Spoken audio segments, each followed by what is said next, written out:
Muy buenos días, ya estamos una vez más aquí listos para compartir con ustedes la palabra de Dios. Y bueno, saben, hoy en día es cada vez más confuso y más difícil poder entender lo que es el arrepentimiento. Y saben ustedes, para obtener la salvación o para poder tener una relación personal con Cristo Jesús efectiva, real, se ocupa como elemento número uno el arrepentimiento. Este es un elemento que es cada vez más tergiversado por los diferentes grupos religiosos, cada vez más, ¿cómo pudiera decir?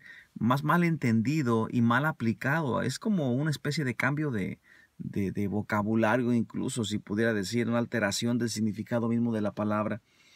Y bueno, los diferentes grupos religiosos, medios hablan del arrepentimiento, pero no es un concepto totalmente cabal, es un concepto totalmente, desviado filosóficamente hablando, desviado, es un concepto que sale inclusive de la raíz original de la definición.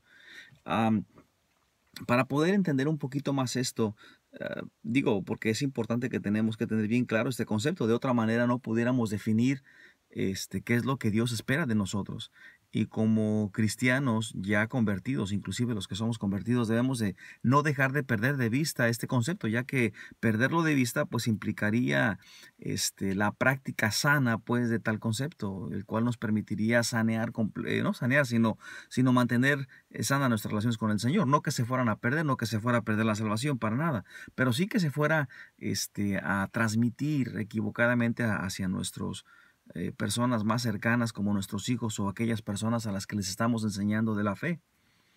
Y bueno, es por este motivo que me gustaría comentar un poquito más acerca de esto. Creo que algo de lo que me tiene un poco ya cansado, dijéramos así, es de cómo ahora los medios masivos de comunicación, como estos canales religiosos o los predicadores que hablan mucho en las televisión, en los radios, aquellas personas que tienen mega iglesias, aquellos que tienen supuestamente ministerios grandes, entre comillas, sostienen un punto de vista muy humanista.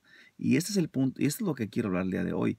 El arrepentimiento desde el punto de vista humanista es un punto, es una forma de ver las cosas demasiado disparado de lo que Dios enseña en su palabra.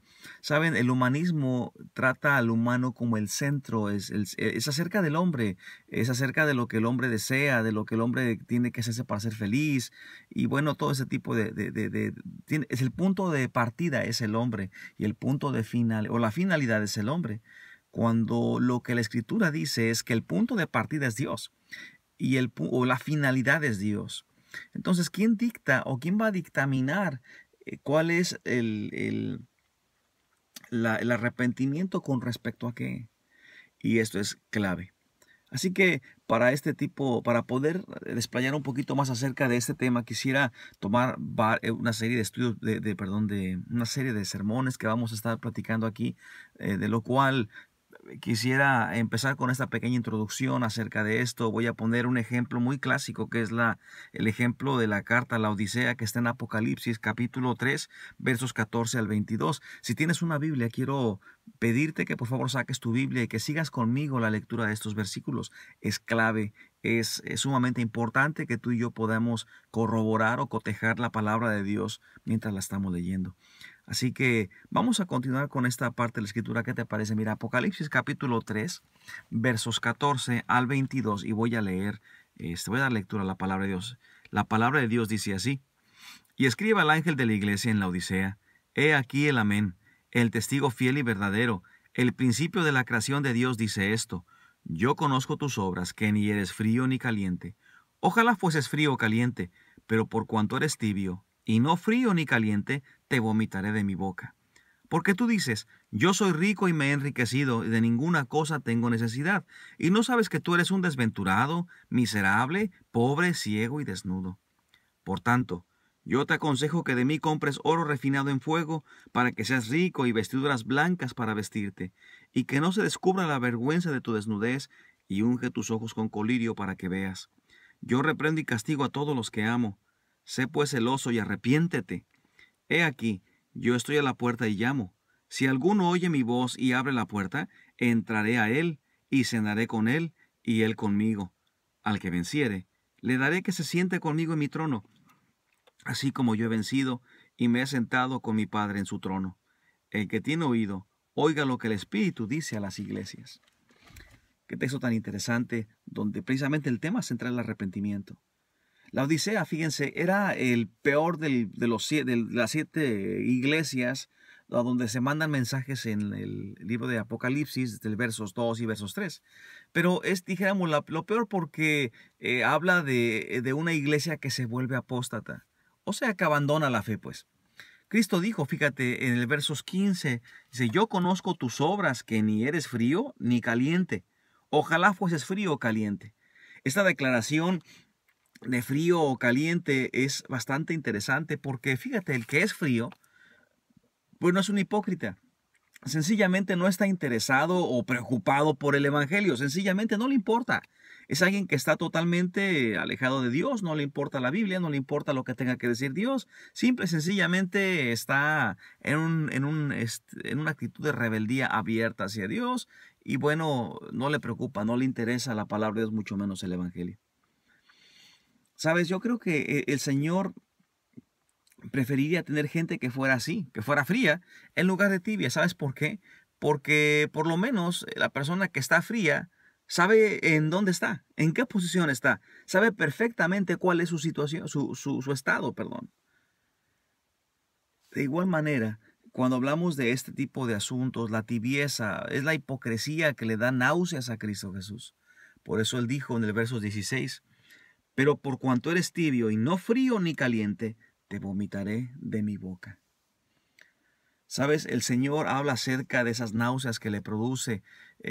Cristo, por ejemplo, él busca atraer a aquellos que son fríos al predicarles por el Evangelio, ¿no? Y por medio de su mensaje de salvación, de esperanza, por medio de las buenas nuevas de salvación, dijéramos sí, que es lo que significa la palabra Evangelio, se le predican a estas personas por medio de sus mensajeros o por medio de los siervos de Dios que compartimos la palabra de Dios. Y esas personas frías o inconversas, como diríamos también aquí, que no se han convertido a Cristo, ellos se convierten y por supuesto se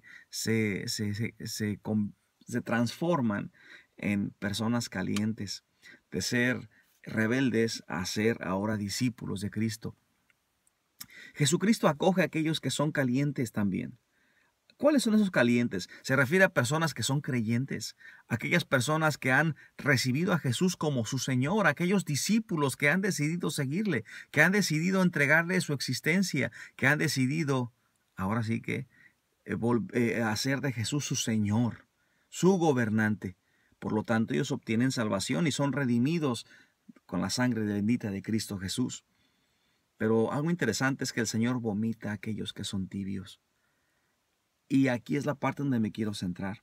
La iglesia de la Odisea es la iglesia hipócrita, pues dijéramos, la iglesia falsa, la iglesia que no es iglesia, dijéramos así.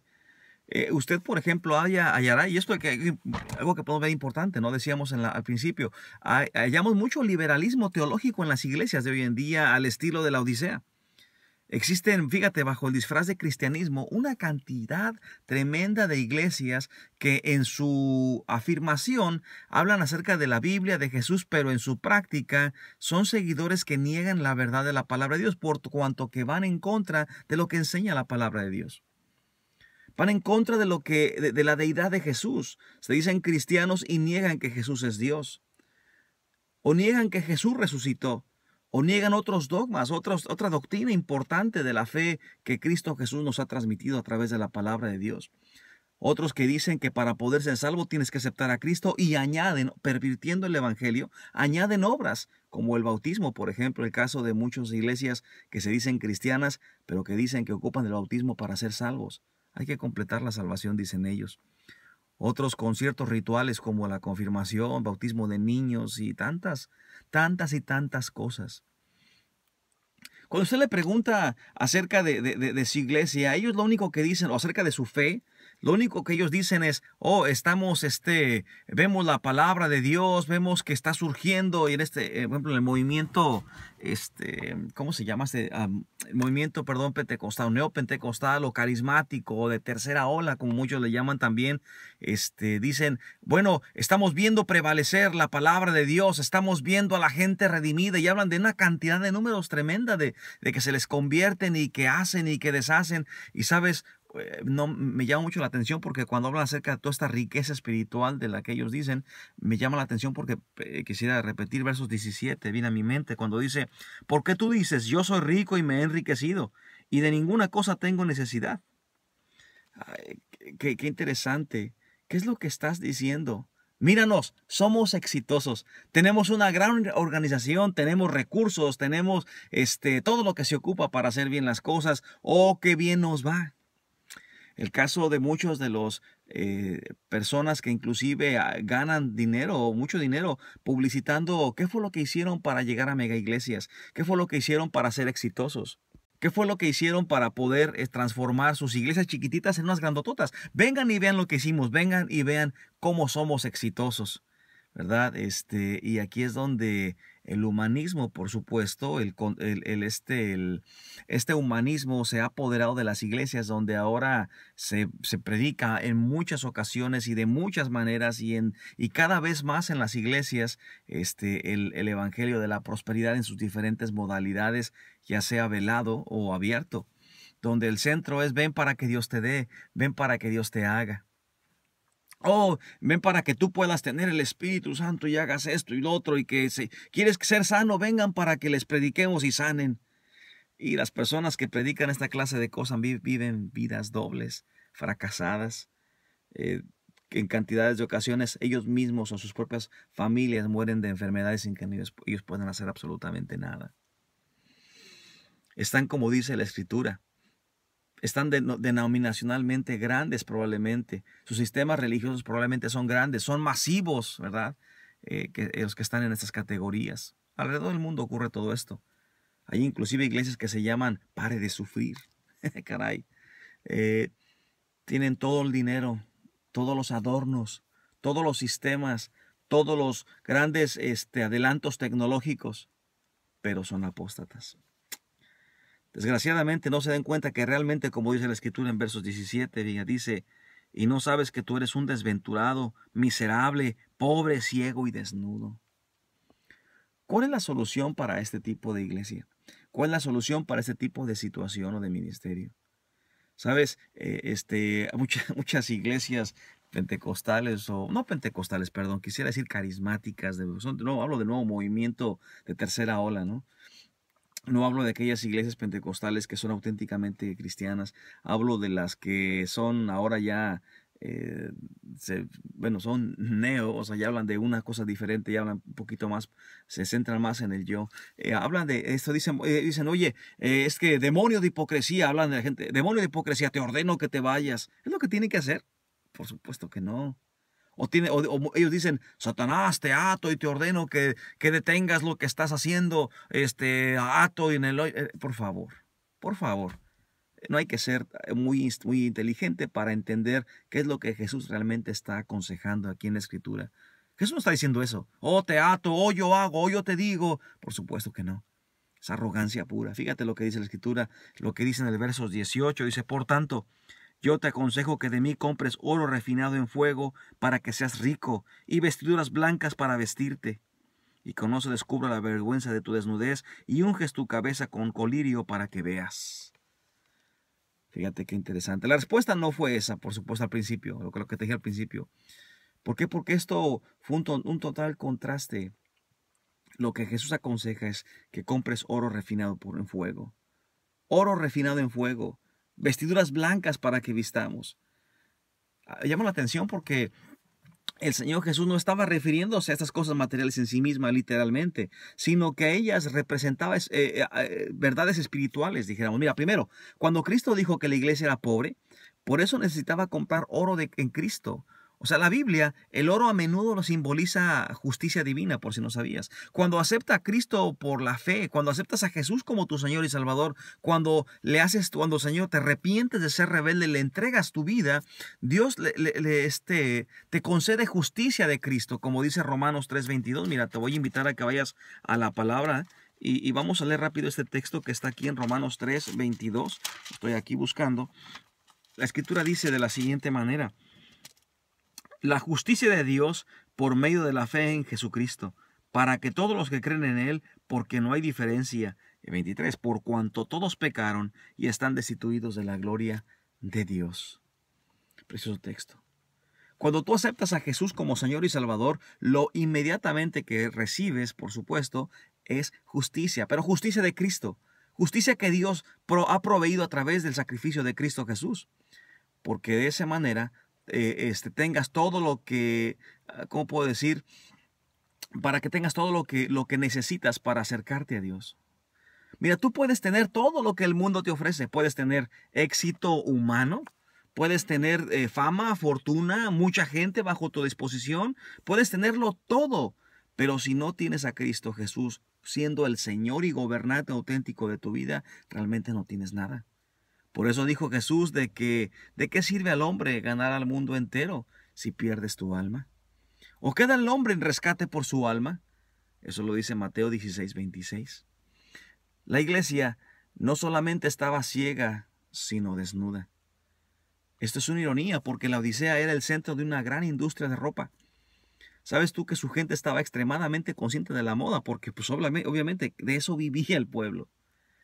Ellos tenían todas las prendas especiales hechas en la ciudad de la Odisea. Era de fama mundial este tipo de ciudad por su industria textil. Me recuerda la ciudad de Moroleón, Guanajuato, ¿no? Muy famosa precisamente porque todo el pueblo de eso vive, de la industria textil, de la ropa. Los cristianos, por supuesto, de la Odisea, sin lugar a duda, exhibían sus vestidos de última moda, porque por supuesto esto incluía vender más y todo el mundo quería estar a la vanguardia, pues, de la moda, ¿no? Pero en realidad, ¿sabes qué es lo triste de todo? Es que estaban desnudos porque no tenían las vestiduras puras de Cristo. No se habían vestido con la justicia de Cristo. Jesús no era ya su Señor y Salvador. Por eso que Cristo también dijo que la iglesia necesitaba colirio. Porque no se daban cuenta de este hecho, porque no tenían, dijéramos así, no podían ver espiritualmente hablando. No se daban cuenta de su realidad. Fíjate que otra cosa curiosa, en la ciudad de la Odisea había una escuela de medicina, era un templo se llamaba Asclepio o Esculapio, es la persona que de esta escuela se llamaba. Era famosa por un producto farmacéutico, fíjate que ellos habían llamado a Tefra Firgia, así podía pronunciar esto, Tefia Firgia. Era un compuesto que se molía hasta quedar como un grano fino así, y se mezclaba con una pequeña cantidad de agua para usarlo como colirio. Se ponen los ojos, ¿verdad? Pero fue como si Cristo estuviera diciendo, si ustedes se creen ser los oftalmólogos del mundo como su Tefa Firgia, pero yo digo que en verdad están ciegos. O sea, imagínate, te están diciendo, tú te crees que eres el oftalmólogo, el que cura con tu tefa fifria, pero en realidad estás tú ciego. Si realmente quieren ver, yo creo que eso es lo que está diciendo el Señor, olvídense de sus logros y abran sus ojos a la palabra de Dios. ¿Sabes? Solamente Cristo, el gran médico, puede aplicar colirio a los ojos espirituales de los ciegos y hacerlos ver. Es por eso que el Espíritu Santo te ilumina cuando estás escuchando y cuando estás leyendo la palabra de Dios, cuando la estás estudiando. El Espíritu Santo te da esta capacidad para que puedas estar, valga la redundancia, capacitado para hacer su voluntad. No por nada la Escritura dice que toda Escritura es inspirada por Dios y útil para, ¿qué dice? Para corregir, para redarguir, para instruir. Y dice que a fin de que el hombre de Dios esté entero, completamente preparado para toda buena obra. Sabes, aquí las palabras fieles de Cristo para la iglesia de la Odisea se entiende varias cosas. Por supuesto, eran personas que no podían ver su estado espiritual. Y al no poderlo ver, pues por supuesto que estaban ellos metidos en su propio yo, en sus propias entendimiento del éxito. Estaban muy llenos de sí mismos.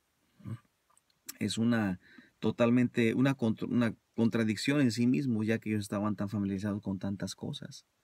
Si ellos querían ver auténticamente su verdadero estado, tenían que permitir ver a través de los ojos de Dios. Tenían que permitirse comparar, afirmarse, o más bien quisiera decir, atreverse a comparar auténticamente lo que decía la palabra de Dios con sus propias personas, con su propio estilo de vida, sin torcer la palabra de Dios, como es lo que pasa hoy en día. Como la palabra no es tan popular, porque la palabra aplicada tal cual, por supuesto que atenta contra todo lo que el ser humano siente que es cómodo, contra todo lo que el ser humano quiere en sí mismo.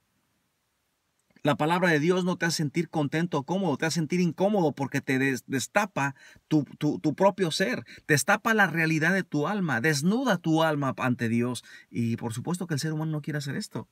Me llama la atención también como el libro de Juan llama a este asunto. En Juan capítulo 3 hay un asunto interesantísimo también que la Biblia maneja respecto a esto que estamos platicando. Dice la escritura así, dice versos 19, y esta es la condenación, que la luz vino al mundo, y los hombres amaron más las tinieblas que la luz, porque sus obras eran malas. Porque todo aquel que hace lo malo aborrece la luz, y no viene la luz para que sus obras no sean reprendidas. Mas el que practica la verdad viene a la luz para que sea manifiesto que sus obras son hechas en Dios.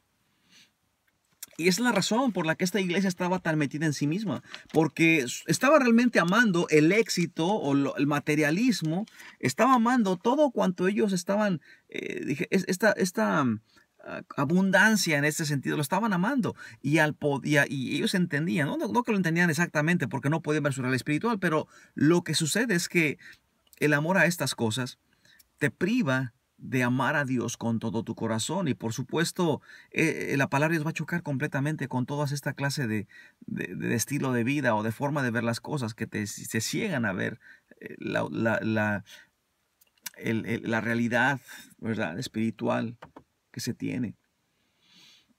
El amor al éxito, el amor a las cosas materiales hace que, o el amor al dinero, el amor a todo esto hace que ahora las iglesias pues se quieran sentir que son buenas, que tienen éxito, que están muy bien. Y eso los lleva, por supuesto, a no entender el papel de las iglesias. Más allá aún, a no entender su papel una iglesia, a no entender la respuesta que tienen que tener hacia la palabra de Dios como creyentes. Por supuesto que tampoco se entiende y traen pastores que no son pastores, que tienen exactamente lo mismo.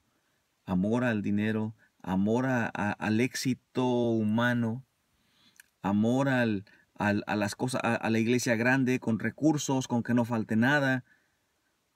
Y por supuesto, hay aquel pastor que por supuesto está cansado de tener una iglesia chiquita y la quiere tener grande, pues se lanza a este tipo de circunstancias.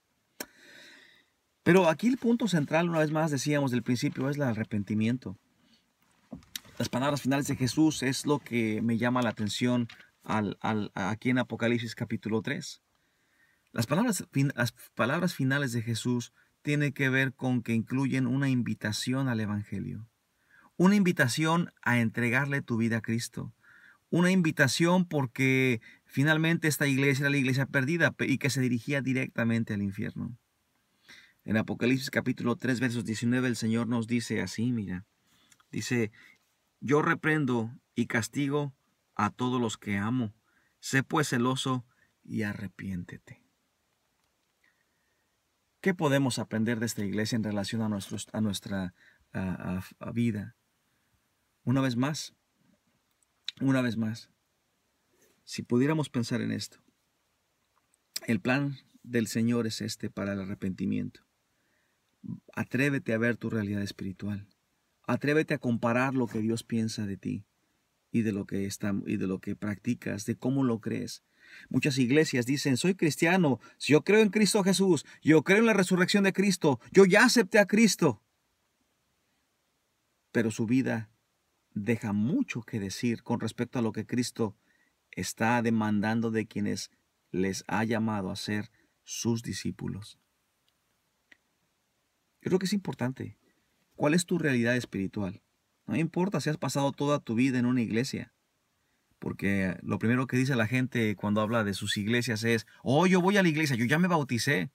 La pregunta interesante aquí sería, ¿y eso qué? El diablo también te conoce la Biblia y tiembla. Satanás también va a los templos. ¿Qué te hace diferente de él? Si precisamente él se rebeló contra Dios, está rebelado contra Dios. Tu rebeldía es la clave. Atrévete a ver tu rebeldía. Probablemente en algún momento de tu vida, como dice el apóstol Juan, ¿no? Decía que vamos más las tinieblas que la luz. Nos es mejor estar buscando iglesias que se ajusten a nosotros, ese es humanismo, que estar buscando una iglesia que se ajuste a Dios, aunque duela, aunque duela. La palabra de Dios no es algo que sea popular, al contrario, demanda de esfuerzo, demanda de valor, demanda obviamente exponerte al sufrimiento de por causa de sostener a Cristo Jesús como Señor y Salvador. Ahora a los que sostenemos lo que dice la palabra de Dios, personas que se llaman cristianas, ahora estas religiones, esas iglesias, nos dice que somos fundamentalistas. Nunca he sido fundamentalista. Significa que estoy así como de ultraderecha. No, no. Yo simple, sencillamente me ajusto a lo que dice la Biblia. Y si la Biblia lo dice y lo enseña, pues entonces con todo gusto. Pero no tengo por qué aceptar cosas que vienen de otros lados, ¿verdad? Finalmente el Señor nos llama a arrepentirnos. Yo te animo en esta mañana que, como dice la Escritura terminando en Juan, ¿verdad? Dice el Señor en el libro de Juan que el que no, dice, el que ama no viene a la luz para que sus obras no sean reprendidas. Número 1, para arrepentimiento, quisiera invitarte al arrepentimiento. Número 1, atrévete a ver tu verdadera realidad espiritual delante de Dios. ¿Es Jesús tu Señor? ¿Es Jesús tu verdadero Señor? El Señor Jesús decía, ¿por qué me dices Señor, Señor y no haces lo que yo te mando? ¿De veras buscas de todo corazón obedecer y hacer el Señor tu Salvador? ¿De veras? Tu Señor, perdón. Como esposa respetas, te sometes a tu marido. Como esposo eres fiel, tratas con amor a tu esposa, no importando cómo te conteste y de qué manera sea. Buscas la fidelidad con tu esposa, buscas ser el padre que Dios quiere con tus hijos, busca ser el trabajador que Dios quiere que seas en tu trabajo, buscas ser, sirves a Dios, adoras a Dios, ¿o no? Y segundo, permíteme decirte que buscas que tus obras sean reprendidas, es decir, buscas venir a Jesús para que cambie esas obras. No vienes a Jesús para que te dé, para que te solucione problemas, para que te dé un boleto gratis de ir al cielo. ¿O buscas que el Señor enderece tu vida con su palabra, la guíe y le dé propósito? Si tú estás buscando estas cosas equivocadas del mundo con un aspecto humanista de ver las cosas, yo te animo a que te arrepientas. Y arrepentimiento, dice el escritor aquí, dice el Señor, básicamente dice que, por un lado, te animes a ver que estás descubierto, pobre, ciego y desnudo, pero por otro lado, que unges tus ojos con colirio para que veas. En otras palabras, acepta a Jesús como Señor y Salvador, auténticamente. No que hayas hecho una oración anteriormente. No, pues eso cualquiera lo hace. No, que entregues tu vida para que el Señor la gobierne. Atrévete a hacer de Jesús tu Señor. Y número 2, atrévete a escudriñar las Escrituras y ajústate a lo que dice la Escritura, y no que sea un estudio bíblico que ves los domingos o los miércoles y te olvides de ello durante toda la semana y no tenga nada que ver con tu vida. Sabes, una vez más el plan de batalla del Señor, una vez más la invitación del Señor es arrepentirnos.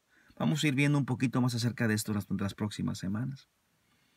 Dejemos el pecado, dejemos ese estilo de vida de rebeldía delante del Señor. No que nos dediquemos a seguir viviendo una vida de engaño y de ceguera espiritual y de desnudez espiritual. ¿Qué te parece? Vamos a arrepentirnos.